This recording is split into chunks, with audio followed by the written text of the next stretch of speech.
Good evening. 700 kilometers from New Delhi's Pir Than, where Pakistan has built a secret nuclear tunnel to stockpile the Shaheen-3 ballistic missiles, which have a range of more than 2,700 kilometers and can strike any target in the Indian subcontinent. An Indian satellite expert has photographed this facility to expose how Pakistan is furiously adding to its nuclear arsenal.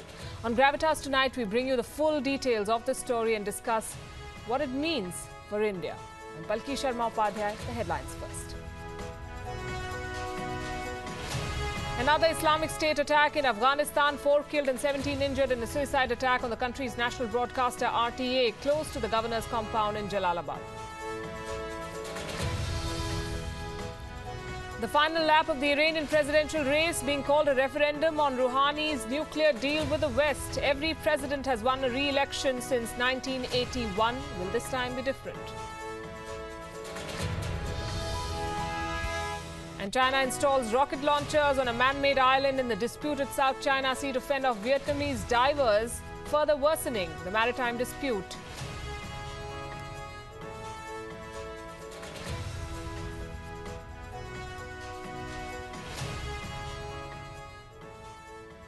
Also on the show, will Donald Trump be impeached? Why is Russian President Putin talking about political schizophrenia in the US?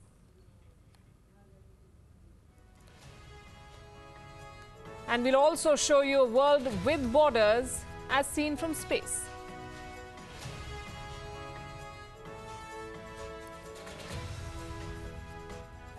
But first tonight, the case of Kulbhushan Jadhav, former Indian naval officer and businessman abducted by Pakistan and illegally sentenced to death by a military court in that country. On Monday, legal representatives from both India and Pakistan presented their cases in the International Court of Justice at The Hague. In less than 24 hours from now, the same court is expected to pronounce its verdict. The ICJ has confirmed as much in a press statement released earlier today. Tonight, we tell you how the odds stack up. The biggest setback and international embarrassment for Pakistan came when the ICJ refused permission to the Pakistani council to play what they call Jadhav's confessional statement. India has always, remember, maintained that the video is doctored, and the ICJ's stand further reinforces Delhi's claim.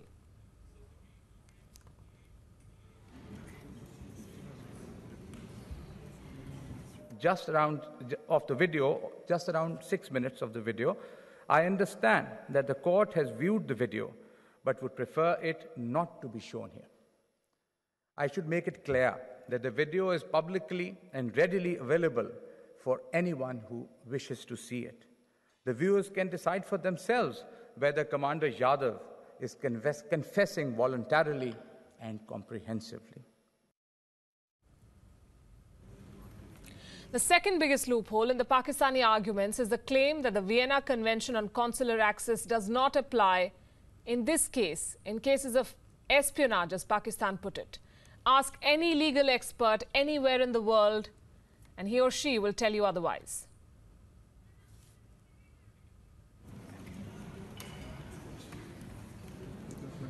The biggest worry for India is that 1. Pakistan may not comply with the verdict. 2. Pakistan may try to get its friend China to veto it at the UN Security Council. And 3. Pakistan may already have acted against Kulbhushan Jadhav, since India has been given no proof of life whatsoever. Bearing these risks in mind, the Indian Council is pushing ahead for justice for Jadhav. His family is waiting for this verdict. So is every Indian, as we look to the International Court of Justice to adjudicate in the matter. This came, remember, as a surprise to the Pakistani establishment. It did not expect India to internationalize a dispute like this. And many in Pakistan have claimed that their side did not get enough time to prepare for this case, as India sprung a surprise on them. Joining us is Taha Siddiqui, WION's Islamabad Bureau Chief. Good evening, Taha. How does the Pakistani government view its chances as we expect the verdict to come tomorrow, given that the thrust of their argument, the so-called confessional video, was not admitted in court? Well, to begin with, I mean, I've been following coverage here. There's completely muted coverage here with regards to the fact that, there's a press release from the ICJ saying that tomorrow noon they will be giving out a judgment on this case. So there's complete silence from the government quarters and from the policymakers, from the Foreign Office, from the military. Nobody seems to be even talking about the judgment coming out, so which is quite strange. Another thing is that on the day of the hearing on Monday, which we were extensively covering from both sides of the border and also from Hague. At that time, I mean, in Pakistan, the coverage was very limited to only sort of talking about the Pakistani point of view and sort of showing Pakistani lawyers in a very good light. All the media people here, all the newspapers here carried out this sort of the editorials or the news stories. They were congratulating Pakistan for being able to sort of communicate its narrative and communicate its version to the world and to tell India off in this particular case. So that has been the angle, and then the focus has been on the fact that the ICJ. Most of the headlines here has been that, and most of the people you talk to say that the ICJ does not have any jurisdiction. So it seems like Pakistan is already preparing ground for rejecting any decision that may come against it, in the sense that they would say that we've already been saying since this hearing started, or since India went to the ICJ, that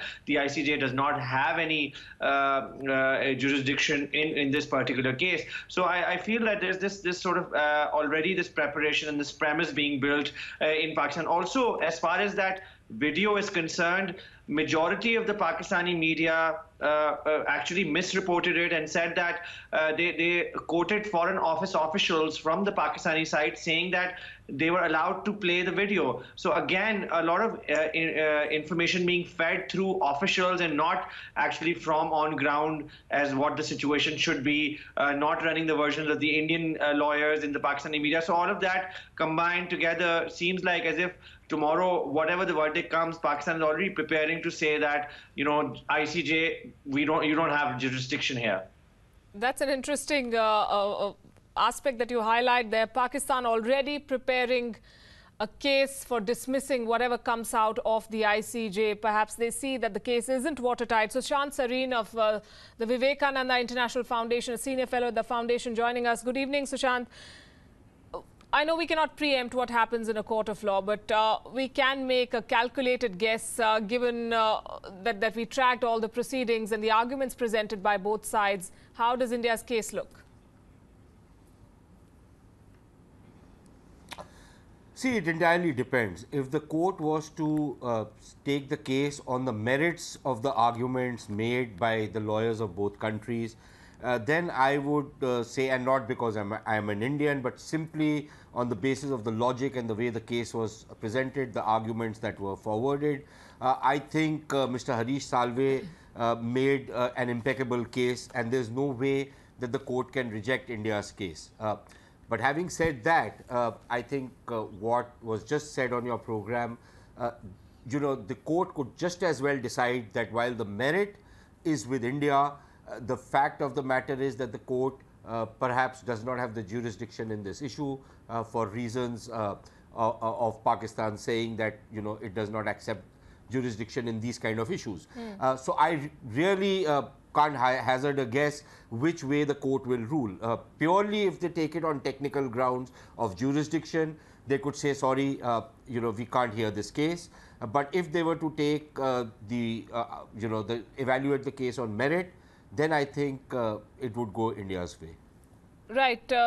I'm not sure Pakistan has questioned the court's jurisdiction here. It's the press and the media and some experts in Pakistan were saying that. But having said that, let's get Mandy Clark with us, our London bureau chief, who also covered all the proceedings at The Hague and is on her way to the Netherlands to track what's coming tomorrow. Mandy, does the ICJ usually dispose of a case so quickly? 2 days back, the arguments were presented, and tomorrow we're looking at a verdict. It's incredibly fast. In fact, I think that's the most unusual aspect of this case. Normally, the International Court of Justice is notorious for being a bit slow. It normally takes weeks for them just to come to a decision. So the fact that this has been turned around so quickly, within a day, really speaks to this, the urgency that they believe this case has. Now, of course, we don't know what that decision will be, but certainly they have taken quite seriously the need for a quick decision to be made, whatever the outcome. And that's caught a lot of people by surprise to see how quick they can move when they decide to. Is this going to be the final verdict as far as the ICJ is concerned? Is either side going to have recourse to any sort of legal recourse? Can they appeal this? Well, it all depends what they decide. If they decide as we know, we don't know what the decision is. But if they decide that they take Pakistan's side and there is no jurisdiction, then there is no appeal really. And equally, if they decide they have jurisdiction, then they move into looking at the arguments that India has presented. So there isn't really that legal framework for either side to appeal their decision. What will be decided, whether the case continues if they decide that India is correct, that they have the jurisdiction to look into these aspects of the case. Right. And you tracked the proceedings on Monday. You spoke to the representatives of both sides. What is the sense that you got, Mandy? Well, both sides are very professional lawyers, so both came out very confident that they have presented the strongest case. It's hard to read the judges as well. So it's the one thing that did really stand out is the Pakistani defense strategy revolved around airing the alleged concession. They were planning to put that into court. At the last minute, up until an hour before they were due to present their court case, they were told they could not use it. The judges deemed that it was inappropriate evidence. So it really cut down their defense strategy. And rather than using the full 90 minutes that they had to present a case, they only used an hour. So clearly that caught them by surprise. But whether or not that has affected their arguments, we'll only find out tomorrow when they announce the verdict. Right. Thanks very much, Mandy. Sushant Sareen, I want to dwell a bit on the Pakistani arguments. One of the things they said was that the Vienna Convention does not apply in cases of espionage. The second thing, they cited non-establishment of Jadhav's identity as an Indian national as the reason for denial of consular access to him. Does it hold any water given the fact that India has officially applied 16 times for consular access? See, the very fact that India was applying for consular access, normally if you want to disavow a spy and say that we don't know who the hell the guy is, the country simply washes its hands off the person. But in this particular case, when the country is willing to take ownership, saying that we want consular access, we say that he is a citizen of India, then it's very clear that the identity is in a sense established, number one. Number two, the Pakistani argument is a little disingenuous because what they are actually were telling India is that you first admit that he's a spy and you admit guilt, and then we will give you consular access. Now, there was no way that that was going to happen, because when the Indian government has taken the position that he's a citizen of India, we don't know under what circumstances he has been found in the kind of predicament he finds himself in. Then it's quite clear that we want consular access so that we know what has exactly happened to the guy. And by denying consular access, there is no way we know what exactly transpired, how he finds himself in Pakistani custody, what went wrong with, he was supposed to be a businessman in Iran. So how did he find himself inside Pakistan? Now, that is the Indian position, to say that you first admit guilt and then we will let you talk to him. There is no way that was going to happen. Clearly, the Pakistanis were making an offer they knew that India would refuse. So, for them to use that as a plea, I don't see how in any civilized court, especially the International Court of Justice, that kind of a plea is going to go, unchallenged, number one. Number two, on the issue of confession, again, I don't see how a forced confession, a palpably forced confession, is ever going to be an admissible evidence in a court like the ICJ. And finally, this whole issue which the Pakistanis make, that here is a guy who has a certain identity which the Indians claim he has, but holds a passport in another name. So I think ideally the answer to that would come by talking to the fellow that how come you have a passport, if at all that's a genuine passport, in the name of, in a Muslim name. Now it is possible that because he was doing a business in Iran, he thought he'll get a passport made in a Muslim name because that might ease things for him in an Islamic country like Iran. I don't know, I'm speculating, but perhaps that could be the reason. So, but that is something which you only get to know after you talk to the fellow. You can't proceed on a legal case on the basis of speculation, as clearly the Pakistanis seem to be doing. Right, and Taha, this entire episode has put the spotlight on Pakistani military courts as well. A United Nations panel has questioned this practice, this opaque system of handing out justice, these closed trials that Pakistani military courts tend to conduct, and that's something that India too has questioned. Well, definitely. I mean, military courts have in Pakistan a constitutional cover. But then again, the constitution itself has some issues with it, which, according to international human rights observers, do say that there are problems, especially when it comes to the military courts, the transparency of them, access to media, providing legal counsel, who the legal counsel is, and usually it's the military itself is the judge, jury, and the executioner, which is basically against all international norms, and even to a large extent, locally also the domestic laws. But then because the parliament is silent in this case, and especially given the fact that when it comes to Pakistan and India, the Pakistani parliament or the Pakistani ruling elite, when it comes to the civilians, they take a back step, sort of like they step back and they do not interfere or meddle with the affairs, because the military is mainly handling all of this, and the military then decides. I mean, even with the press, even with the way that the whole trial was carried out, or the sentencing was handed out, that communication was handled all by the military, without any information, without any questioning from any press conferences by journalists where they could question as to what the procedure was, how this happened. So definitely, I mean, military courts are a big issue. But one thing is that, I mean, there's a bit of a difference between the military courts that have come under a lot of criticism in the recent times.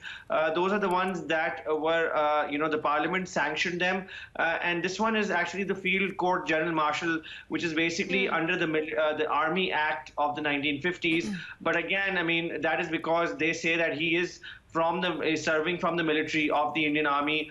He's from the intelligence agency of the Indian Army, and that's why he is to be treated within that particular Army Act. But overall, military trials and military courts there's a big question about them. Absolutely. We're going to leave it at that. And Mr. Sareen, I do stand corrected. Yes, the Pakistani side has said that the ICJ has no jurisdiction in this case. The hearing begins tomorrow, 3:30 p.m. India time, and we'll be broadcasting all of that live here on WION.